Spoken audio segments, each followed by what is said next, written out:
মানুষগুলো কাঁদতে কাঁদতে বলবে, চলো আমরা আদম আলাইহিস সালামের কাছে যাই, যেন আল্লাহরে যে সুপারিশ করে, আল্লাহ আপনি বিচার শুরু করেন।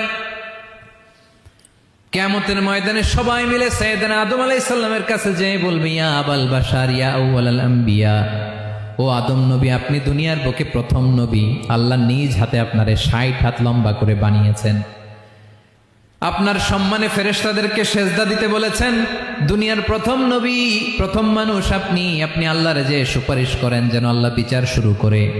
আদম আলাইহিস সালাম বলবেন, আমি পারবো না, কারণ আল্লাহ আমাকে একটা নিষিদ্ধ গাছের কাছে যেতে নিষেধ করেছিল, আমি ভুল করে এই গাছের ফল খেয়েছি। নাফসি নাফসি, আজকে আমার কি হবে আমি জানি না, আমি বড় লজ্জিত।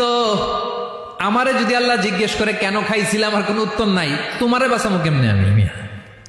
নবীরা থার থার করে কাঁপবে সেদিন। আদম আলাইহিস সালাম বলবেন, আমি পারবো না, মাফ করো আমাকে, আমি পারবো না। ওই যে ভুল করে গন্ধম খেয়ে ফেলেছি, নিষিদ্ধ গাছের ফল খেয়ে ফেলেছে, আমি বড় লজ্জিত, অনুতপ্ত, আমি পারবো না। আজকে আল্লাহ এত রাগান্বিত হয়েছে, আগে কখনো আল্লাহ এত রাগান্বিত হয় নাই, ভবিষ্যতেও আল্লাহ কখনো এত রাগান্বিত হবে না, আমি পারবো।